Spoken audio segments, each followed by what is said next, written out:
Здравствуйте, уважаемые абитуриенты! Приветствуем вас на консультации к экзаменам, на вступительные испытания магистерской программы, направление 440401 педагогическое образование, профиль управления персоналом в образовательной организации. Меня зовут Кабыскан Александр Степанович, я доцент кафедры теории и методик начального образования. Вхожу в рабочую группу по разработке магистерских программ на нашей кафедре и позвольте вас ознакомить со спецификой вступительных испытаний. Значит, первое, что нас здесь интересует, это титульный лист. Особенности вступительного испытания. Всего два вступительных испытания вас ожидают. Это педагогика письменный экзамен и педагогика устный экзамен. Суммарно 100 баллов. Это максимальный балл, который вы можете заработать. То есть 50 баллов за устное испытание, то есть за тест, и 50 баллов за реферат. Это баллы максимальные. Минимальный балл, который необходимо набрать для того, чтобы претендовать на поступление на магистерскую программу в рамках конкурса, опять же, это 50 баллов. То есть, если 49, то, к сожалению, конечно, пройти вы уже не сможете испытания. Поэтому будьте внимательны, пожалуйста, старайтесь. Начнем для начала разговор об устном испытании. Работа, значит, тестирование, вообще у вас экзамен начинается 11 августа в 10 утра, и продлится он с 10:00, да, получается, до 20:00, до 8 вечера. Но учитывайте, что в этот день,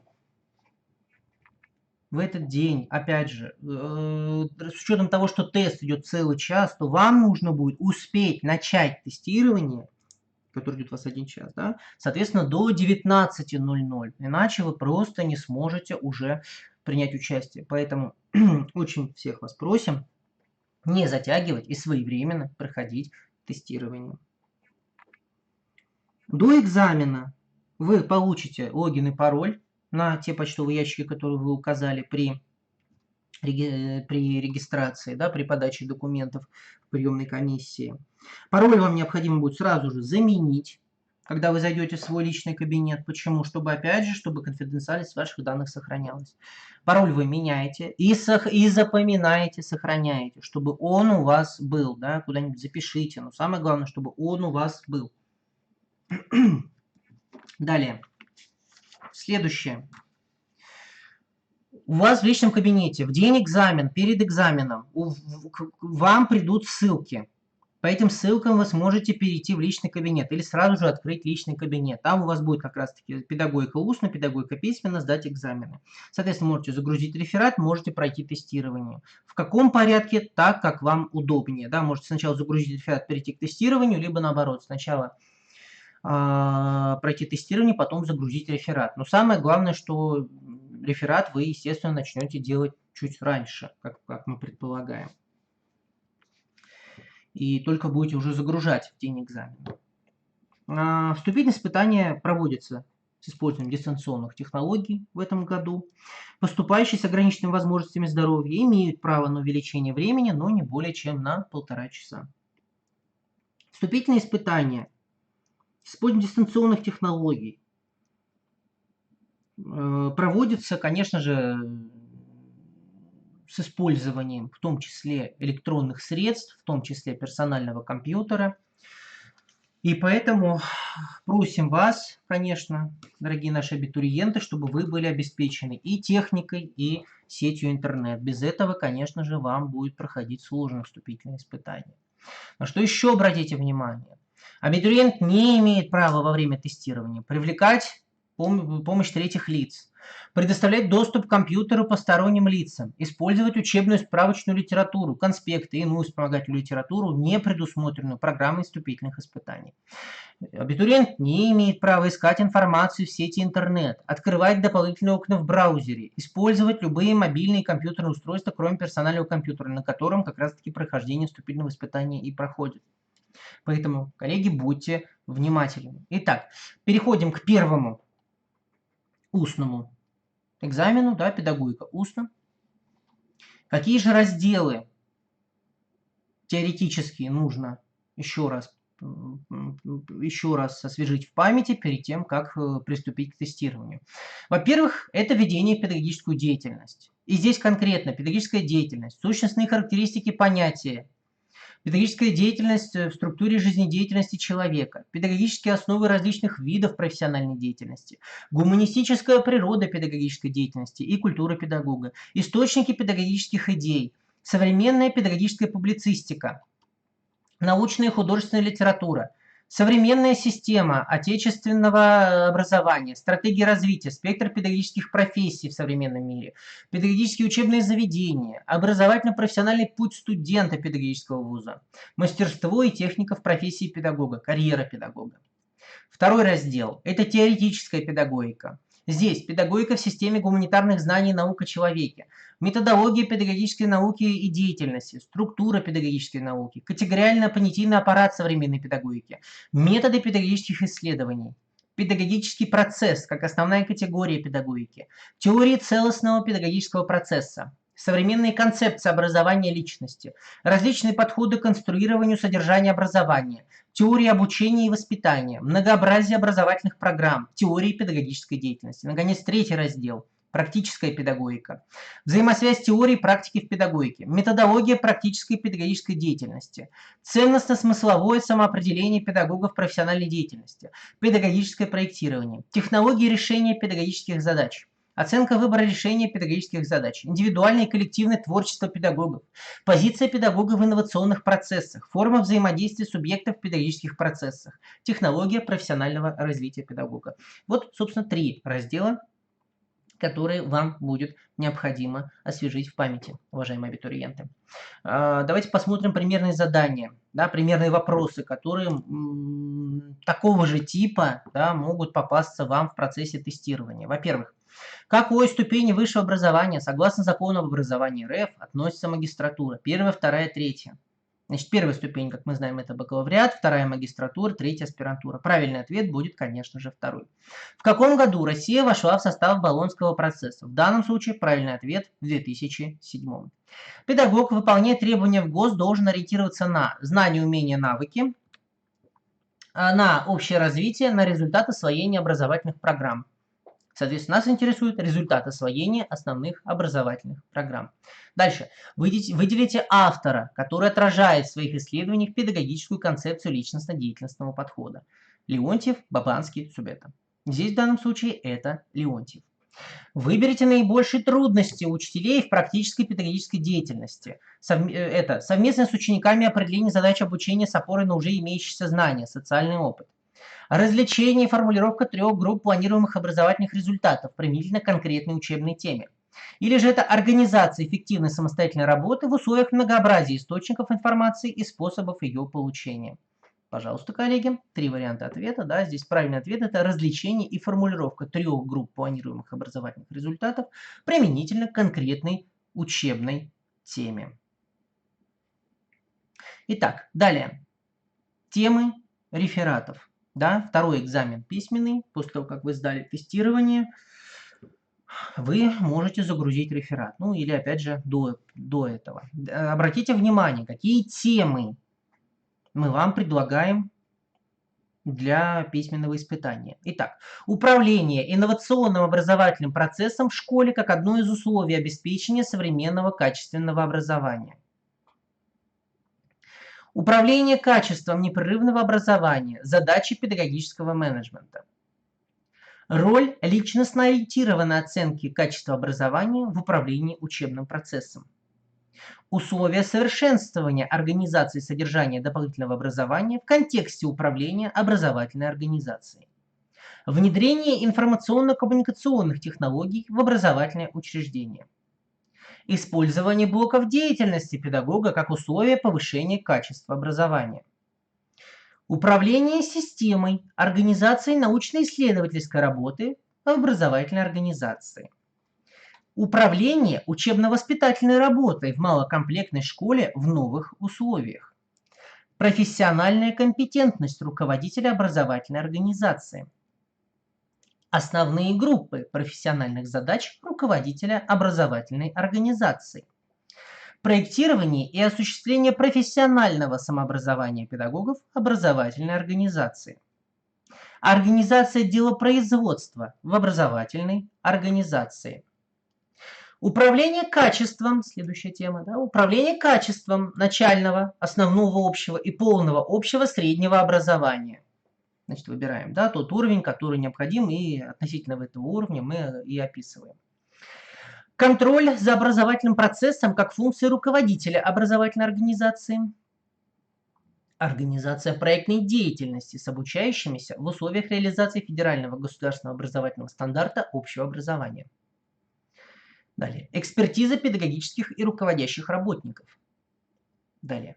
Государственный контроль и регулирование работы в образовательной организации. Далее. Создание благоприятного социально-психологического климата в коллективе образовательной организации. Оценка деятельности педагога как руководителя образовательной организации. Информационная открытость официальных сайтов образовательных учреждений, информационная недостаточность и ее причины. Отчетность образовательной организации. Подходы к построению системы аналитического мониторинга образовательной организации. Процедура оценивания качества основной образовательной программы общего образования в образовательных организациях. Инновации и традиции в организации и проведении педагогических советов. Имидж руководителя образовательного учреждения. Опыт создания условий информационной безопасности школы. Мультикультурная образовательная среда в образовательной организации как условие формирования общечеловеческих ценностей. Информационная среда как условие достижения качества в общем среднем образовании. Имидж образовательного учреждения. Культура принятия управленческих решений. Управленческая культура руководителя образовательного учреждения. Функциональное распределение обязанностей между директором и его заместителями для четкой организации достижения качества требований федерального государственного образовательного стандарта. Требования к лицензированию и аккредитации образовательного учреждения. Содержательные и процессуальные аспекты проектирования методической работы в образовательном учреждении. Система организации научно-исследовательской работы в образовательном учреждении. Инновации как атрибут среднего общего образования.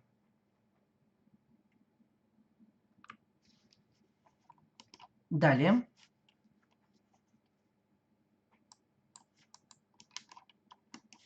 Как вы понимаете, все темы, которые здесь представлены, это все те темы, которые отражают проблематику, которые непосредственно отражают проблематику данной магистерской программы. Какую цель мы преследуем, давая данные темы? Мы хотим понять, каков у вас потенциал именно с точки зрения вашей практической деятельности. То есть, насколько вы понимаете специфику современного образовательного пространства, специфику тех проблем, которые существуют нынче в школах, и насколько вы действительно содержательно понимаете процессы, которые идут в современных школах и других образовательных организациях. Поэтому очень важно, чтобы в каждой теме, даже если она носит более-менее обобщенный характер, нужно все-таки отразить непосредственную специфику, желательно на примере конкретных образовательных организаций. Конечно, это приветствуется. Итак, критерии оценивания для успешного поступления в магистратуру. Что необходимо? Абитуриент может претендовать на положительную оценку реферата, если выдержана структура, то есть титульный лист, оглавление, теоретическая часть, практическая часть, заключение, литература, глоссарий по понятиям в соответствии с требованиями оформлены. Соответственно, это все прописано в методических рекомендациях. Давайте посмотрим, какие же методические рекомендации у нас есть. Сейчас мы... Вот, они рекомендации по оформлению реферата. Обратите внимание. Значит, титульный лист выглядит следующим образом. Например. Далее.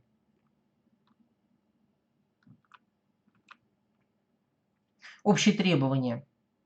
Да, реферат в твердом переплете, текст набран на компьютере, естественно, формат А4. Ну, в твердом переплете это если вы приносите его на кафедру, сдаете физически, да, соответственно, если вы загружаете на сайт, то, соответственно, это должен быть электронный документ. Но в любом случае, это редактор Microsoft Word. При наборе гарнитура шрифта Times New Roman, видите, да, здесь все основные уже параметры, которым должен соответствовать документ, они здесь представлены. Далее, правила компьютерного оформления текста тоже посмотрите внимательно. Все необходимые сведения здесь уже присутствуют. Далее. Обратите внимание, оформление глав и параграфов. Здесь в рамочке они даются, да, в прямоугольнике. Что не допускается, тоже обратите внимание, здесь оно есть. Правила сокращения в тексте. Что здесь должно быть? Не должно быть вольных сокращений, да, все в соответствии с требованиями русского языка. Содержание, да, опять же, должно структуру реферата раскрывать, некая такая аннотация, скажем так, да, здесь должна быть актуальность, цели, задачи, характеристика и методики исследования, структура работы, теоретическая, практическая значимость, все здесь отражается. Пример библиографических записей, обратите внимание, однотомные издания, многотомные издания, законодательные материалы, стандарты, сборники, пожалуйста. Здесь разные примеры эти есть. Неопубликованные документы, графические издания, да, аудиоиздания, видеоиздания, электронные ресурсы, обратите внимание, все в соответствии с ГОСТом оформляется. Все полностью.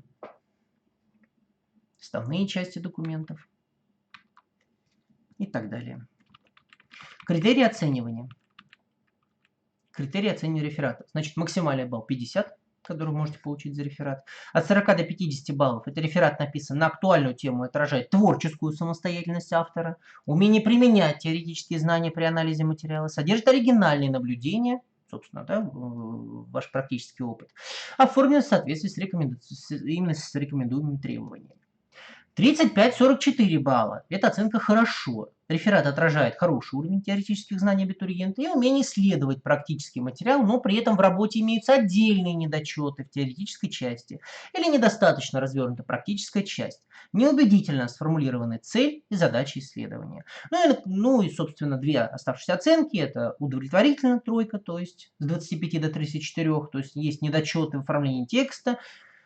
Имеются замечания членов комиссии по теоретическим или практическим главам. Основные понятия по заявленной теме не раскрыты. Ну и от 24 и ниже неудовлетворительный реферат содержит серьезные недочеты в содержании оформления текста. Обратите внимание, старайтесь, чтобы таких моментов не было. Ну и, наконец, рекомендуемая литература. Обратите внимание, тоже с которой вы можете ознакомиться при подготовке.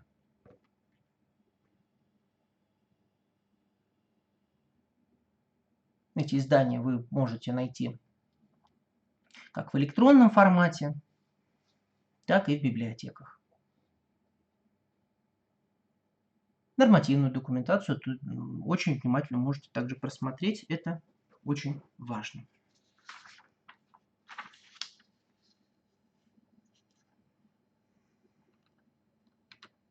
Уважаемые коллеги, мы, коллектив кафедры теории и методик начального образования, в лице, в первую очередь, руководителя образовательной программы, доктора педагогических наук, заведующего кафедрой теории и методик начального образования профессора Янгировой Венеры Магасумовны, в лице всего педагогического состава, всех участников, которые осуществляют преподавание в рамках магистерской программы по профилю управления персоналом образовательной организации.